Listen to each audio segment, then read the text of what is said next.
Hello नमस्कार, welcome to inculcate learning. KVS की preparation में हमारा आज का टॉपिक रहेगा कॉग्निटिविज्म का। कल हमने बात की थी बिहेवियरिज्म की। आई होप आपको समझ आ गया होगा। अगर समझ नहीं आया है तो अभी भी पूछ लीजिएगा या फिर एक बार दोबारा उसको देख लीजिएगा, बिकॉज बिहेवियरिज्म समझ आएगा तभी हम कॉग्निटिविज्म से उसको कनेक्ट कर पाएंगे। और कनेक्ट करके समझना बहुत जरूरी है कि डिफरेंस क्या है, क्यों हम अलग अलग पढ़ रहे हैं। ठीक है, सो आज हम बात करेंगे कॉग्निटिविज्म की। दिस इज प्रेजेंटेड बाय मी रवीना। अगर आपको वीडियोस इन्फॉर्मेटिव लग रही हैं तो इनकलकेट लर्निंग को प्लीज सब्सक्राइब कीजिए। And happy new year! नया साल है आज, तो नए साल की आप लोगों को बहुत बहुत बधाई हो। और इतनी सारी बधाई कि आप बहुत मन लगा के पढ़िए, 1-1.5 महीना 2 महीना, जब भी आपका एग्जाम हो केवीएस का, आप सबका क्लियर हो जाए, जो भी देख रहे हैं इस वीडियो को। ओके, चलिए जी शुरू करते हैं फिर। तो हमने पढ़ा बिहेवियरिज्म में एक स्ट्रिक्ट फोकस किसके ऊपर था? स्ट्रिक्ट डिसिप्लिन का फोकस, जो बिहेवियर हम ऑब्जर्व कर रहे हैं, जो हमें बिहेवियर दिख रहा है। ठीक है, कि बाहरी तौर पे जो, जैसे मान लो पेवलोव ने डॉग पे एक्सपेरिमेंट किया, तो डॉग बाहरी तौर पे कैसा बिहेव कर रहा है उसके ऊपर फोकस था। तो उससे डिससेटिस्फैक्शन के साथ, मतलब उससे सेटिस्फाइड नहीं थे कौन? जीन पियाजे, विलियम पेरी। तो इससे ये साबित हो जाता है कि जीन पियाजे या विलियम पेरी जो है वो कॉग्निटिव साइकोलॉजी को सपोर्ट करते हैं। ओके, सो उन्होंने एक अप्रोच की डिमांड की जिसमें वो बात करेंगे कि inside the learners head, focus किस पे है अब? कि दिमाग में क्या चल रहा है। ओके, कॉग्निटिविज्म हम थिंकिंग से रिलेटेड लेके चलते हैं, कॉग्निटिव तो वो मतलब संज्ञानात्मक, कि दिमाग में क्या चल रही हैं चीजें। सो वो यहां पे डिस्कशन होगा। जैसे कि बिहेवियरिज्म में पूरा का पूरा फोकस किसके ऊपर था? इंडिविजुअल के बिहेवियर को ऑब्जर्व करने पे, प्लस जिसको हम मेजर कर सकें। तो हम जिसको मेजर कर सकते हैं उसी को ऑब्जर्व कर पाएंगे, और जिसको ऑब्जर्व कर रहे हैं उसको हम मेजर कर सकते हैं। ठीक है, सो पॉइंट क्या है, मेजर पॉइंट दोनों में डिफरेंस क्या है? वो सिर्फ बिहेवियर पे फोकस कर रहे थे कि हमें कोई लेना देना नहीं है कि डॉग जो है वो क्या सोच रहा है, बस उसका सलाइवा सिक्रीट होना चाहिए जब बेल बजे। ठीक है, बट कॉग्निटिविज्म में हम फोकस कर रहे हैं कि दिमाग में क्या चल रहा है। ठीक है, सो इनसाइड द लर्नर्स हेड क्या चीज चल रही है उस पे मेजर फोकस रहेगा। सो ये नया स्कूल है कंटेम्पररी साइकोलॉजी का। रिजल्ट किसका है? ये वेव ऑफ इंटेलेक्चुअलिज्म, या मैन की जो है बहुत हायर कॉग्निटिव एबिलिटीज होती हैं, कैपेसिटीज होती हैं एनवायरमेंट में अडेप्ट करने की या एक परफेक्शन अचीव करने की। तो वो सारी चीजों को लेके इसका बेस बना कि हमें दिमाग बहुत काम की चीज है, हायर कॉग्निटिव एबिलिटीज हैं इंसान में, तो हमें उन पे फोकस करना चाहिए। ठीक है, so it may be defined as one of the schools of psychology और डॉक्ट्राइन, जो कि एम्फेसिस कर रहा है रोल ऑफ कॉग्निटिव स्ट्रक्चर या कॉग्निटिव प्रोसेसेस के ऊपर। यानी आप सोच रहे हैं, सोचने की क्षमता, मेमोरी, नोइंग, प्रॉब्लम सॉल्विंग। जब हमने बिहेवियरिज्म की बात की थी तो वहां पे सोचने समझने की शक्ति का कोई लेना देना ही नहीं था। वहां पे सिर्फ ये था कि जो एनवायरमेंट हम मैनिपुलेट कर देंगे, एनवायरमेंट जिस हिसाब से देंगे, जो कंडीशनिंग करेंगे वैसी ही हो जाएगी सामने वाले की। और जेबी वॉटसन ने बोला भी था कि आप मुझे 1 डजन बच्चे दीजिए, मैं उनको जो आप बोलेंगे वो बना दूंगा। ठीक है, जो मेरा मन करेगा वो बना सकता हूं, कि चाहे मैं उसको जो है आईएएस बनाऊं या फिर मैं उसको चोर बनाऊं, ऐसे वाली सिचुएशन।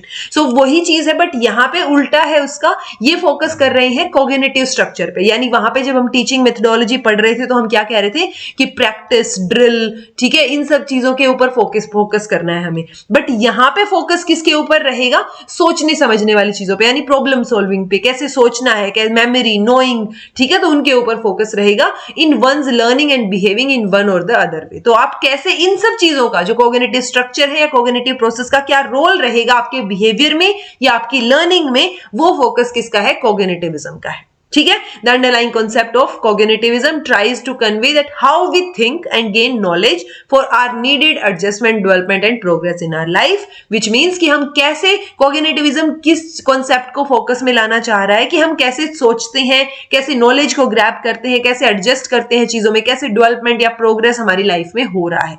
सो मेजर फोकस अब तक आपको समझ आ गया होगा किसके ऊपर है? कॉग्निटिविज्म का दिमाग के ऊपर फोकस है कि अंदर क्या प्रोसेसेस चल रहे हैं। ठीक है, रूट्स को हम ट्रेस कर सकते हैं कि कहां से शुरू हुआ ये 20th सेंचुरी में, कहां से? मैक्स वर्दीमेयर, कर्ट कोफका, वोल्फगैंग कोहलर, जो कोहलर ने थियरी दी ना इंसाइटफुल लर्निंग की, उसमें भी तो ये है ना कि एकदम से चिंपैंजी में दिमाग आया कि वो ऐसे भी हो सकता है। ठीक है, कर्ट लेविन हो गया, तो ये सारे किससे रिलेटेड माने जाएंगे जी? कोग्निटिविज्म से। जेस्टाल्टिस्ट जो है, जेस्टाल्ट साइकोलॉजी वाले लोग बोलते हैं इनको हम, तो जेस्टाल्टिस्ट जो है होल में बिलीव करते हैं। ओके, तो जो ये जेस्टाल्ट साइकोलॉजी को फॉलो करते हैं उन सबको हम जेस्टाल्टिस्ट बोलते हैं। इन्होंने बहुत इंटेंसली अपोज किया बिहेवियरिज्म का कि ऐसे नहीं होता। ठीक है, मतलब आप क्या कर रहे हैं, डॉग को खड़ा कर दिया, या फिर ऐसे ही हम अगर ह्यूमन में इसको कंपेयर करके देखेंगे तो वहां पे एक बच्चा हो गया डॉग की जगह पे, जैसा आप बोल रहे हैं वो वैसा किए जा रहा है, ऐसा तो नहीं होना चाहिए। मतलब आप सिर्फ उसको एक मशीन की तरह ऑपरेट कर रहे हैं, बट ऐसा नहीं होना चाहिए, ऐसा इन्होंने बोला। ओवरऑल मेंटल फंक्शनिंग के ऊपर इन्होंने फोकस किया and insight in place of molecule and mechanistic approach. So mechanistic की बजाय इन्होंने मेंटल फंक्शनिंग पे अप्रोच किया। तो जब भी आप आगे देखेंगे ना, कैरेक्टरिस्टिक्स भी या जो भी चीजें हैं वो सारी इसी बात के अराउंड एंड अराउंड आपको घूम फिर के नजर आएंगी कि मेजर फोकस इनका किस पे है, कोग्निटिव स्ट्रक्चर, कोग्निटिव प्रोसेसेस के ऊपर है कि वहां क्या चल रहा है। बिहेवियरिज्म का मेजर फोकस था कि बिहेवियर में नजर क्या आ रही है चीजें, क्या ऑब्जर्व हो रहा है और कैसे हम उसको मेजर कर सकते हैं। ठीक है जी, चलिए कुछ एक कैरेक्टरिस्टिक्स हैं, देख लेते हैं हम इसकी। ये एक तो सबसे पहली बात तो ये कॉन्ट्रास्ट है, मतलब बिल्कुल एग्जैक्ट ऑपोजिट है बिहेवियरिज्म का। ये लोगों को प्रोग्राम्ड एनिमल कंसीडर नहीं करता, क्योंकि वहां पे बिहेवियरिज्म में सारे के सारे एक्सपेरिमेंट्स एनिमल्स या बर्ड्स पे हुए हैं। ओके, तो जब वो एनिमल्स पे एक्सपेरिमेंट हुए हैं तो हम क्या बोल रहे हैं कि एनिमल की जगह हम ह्यूमन को भी कंपेयर कर सकते हैं। जो फाइंडिंग्स हैं इन एक्सपेरिमेंट्स की, उनको हम ह्यूमन पे भी अप्लाई कर सकते हैं। एक तरीके से हम यही बोल रहे हैं ना कि ह्यूमन भी प्रोग्राम्ड एनिमल्स की तरह हो गए। ठीक है, बट कोग्निटिविज्म इस चीज को कंसीडर नहीं करता। मतलब ये पॉइंट क्या है, ये किसको कंसीडर करते हैं? रैशनल बीइंग्स को। ठीक है, यानी ह्यूमन बीइंग जो है वो रैशनल बीइंग है, उनके अंदर एक एक्टिव पार्टिसिपेशन या जो चीजें हैं, सीखने की क्षमता, वो सब चीजें होती हैं, ऐसा इनका मानना है।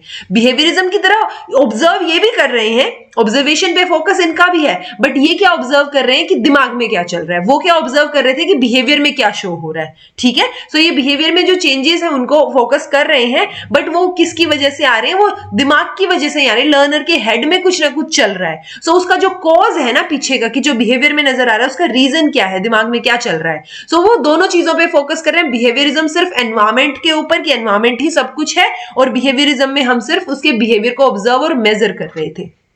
ठीक है जी, देन है cognitive perspective challenges the limitation of behaviourism. वहां पे वो फोकस किस पे कर रहे थे? ऑब्जर्वेबल बिहेवियर के ऊपर। ये चैलेंज कर रहे हैं, ये मेंटल स्ट्रक्चर और प्रोसेसेस जो है ना लर्निंग थियरीज में, उनके ऊपर भी फोकस कर रहे हैं। देन है cognitive psychologist share with behaviourist psychologist believe. एक चीज मतलब कुछ एक चीजें कॉमन होंगी, कुछ एक डिसिमिलर होंगी। सिमिलर क्या है कि study of learning should be objective and learning theories should be developed from the result of empirical research. तो जो चीजें आप करके देख रहे हैं एक्सपीरियंस से, उनके बेसिस पे आपकी जो थियरीज हैं, जो लर्निंग्स है, वो बननी चाहिए, ऐसा ये दोनों बोल रहे हैं। बट कोग्निटिविस्ट जो है वो एक डिसएग्री करते हैं बिहेवियरिस्ट से, कि एक क्रिटिकल एस्पेक्ट में, that bye observing the responses of individual to different stimulus conditions।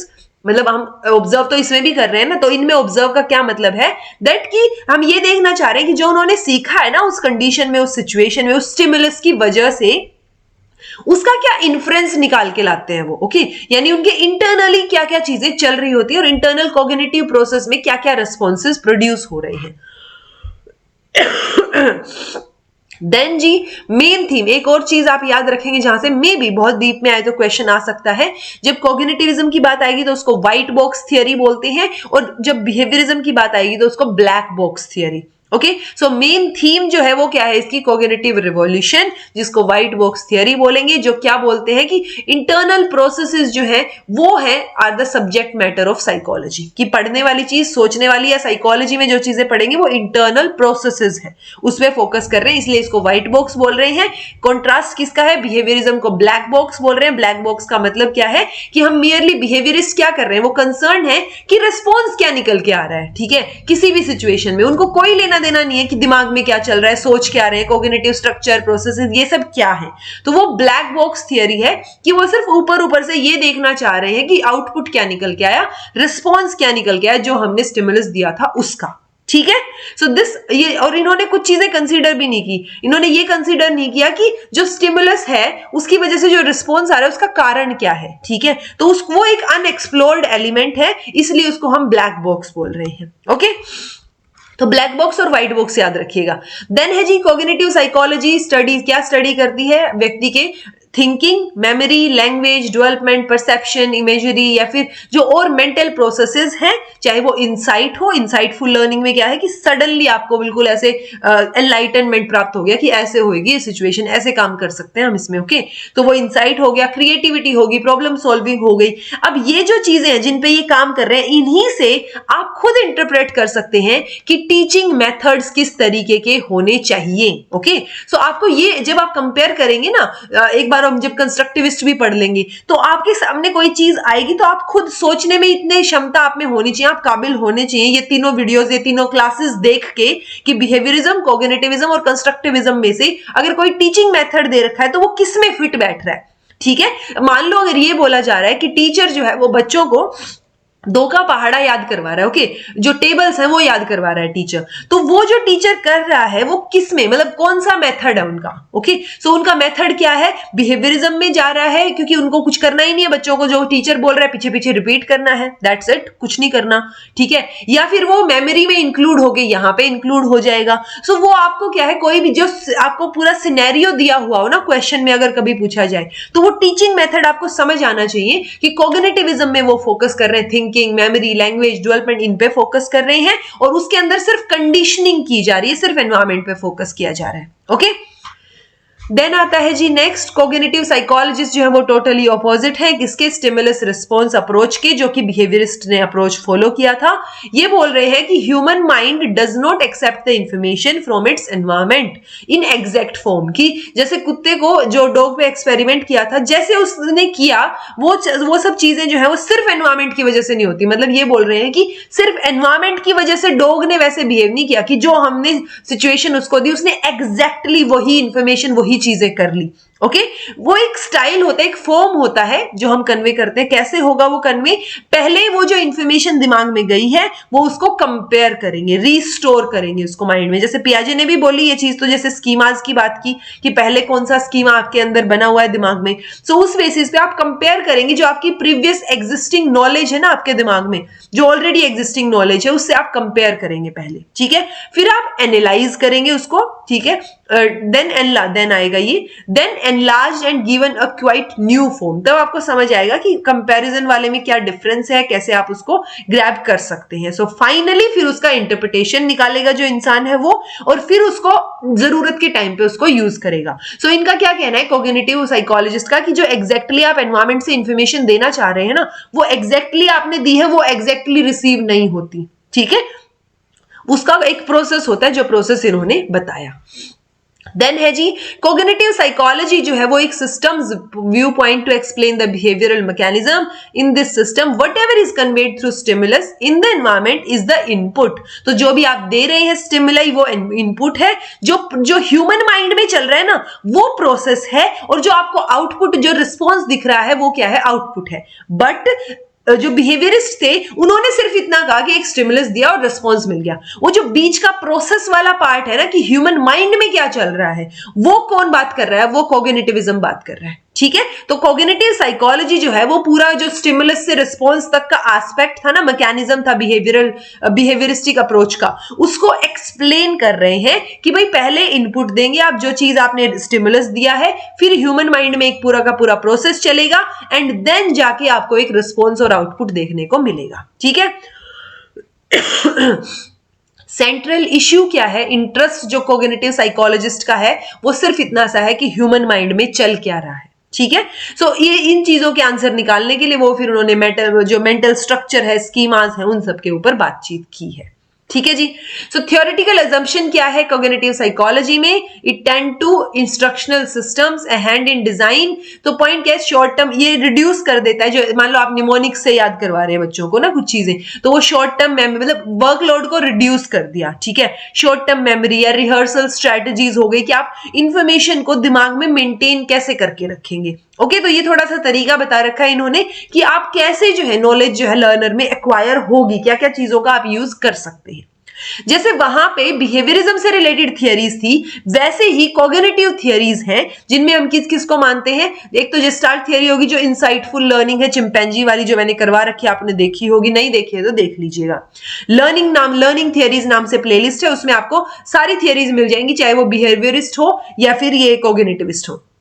Then है जी लेविन की फील्ड थियरी, इंपॉर्टेंट है। लेविन की फील्ड थियरी से कई बार फील्ड, स्पेस और फोर्स और वो सब क्या है उनसे क्वेश्चन आ जाता है, तो पढ़िएगा जरूर इसको।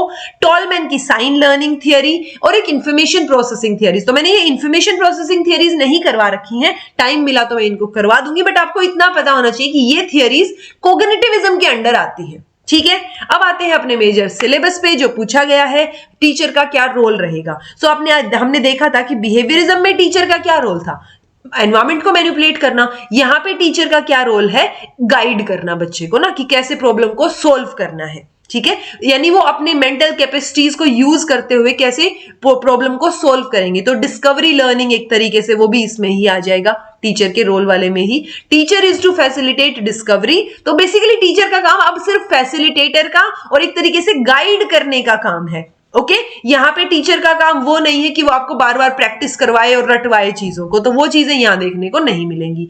रोल ऑफ लर्नर क्या है कि लर्नर एक्टिवली इन्वॉल्व्ड है। अब बिहेवियरिज्म में डॉग जो है वो खड़ा था सिर्फ वहां पे, ओके, उसको जो जो इंस्ट्रक्शंस दी जा रही थी बाय डिफॉल्ट, जो चीजें आ रही थी वो कर रहा था, बट यहाँ पे लर्नर का रोल एक्टिव रहेगा।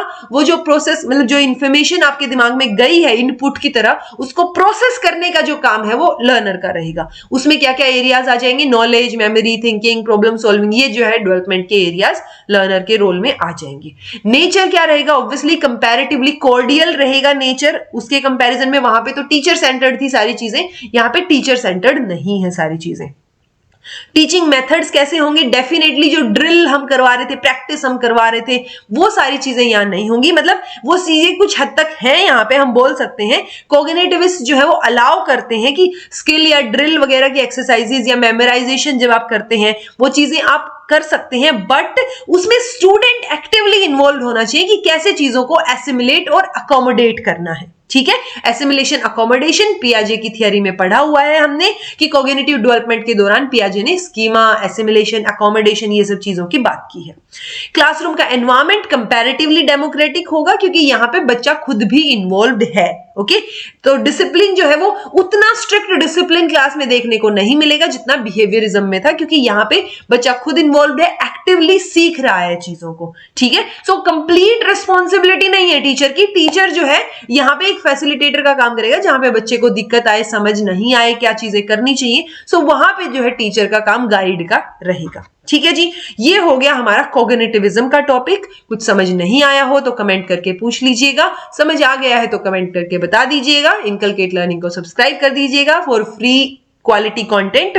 ठीक है, क्योंकि सब्सक्राइब करना बिल्कुल फ्री है और कंटेंट भी आपको बिल्कुल फ्री में मिल रहा है। So please do subscribe my channel and this was all about today. Thank you so much for watching. Be happy, keep smiling, be consistent in your studies. रोज थोड़ा थोड़ा पढ़ते रहिए एंड थैंक यू।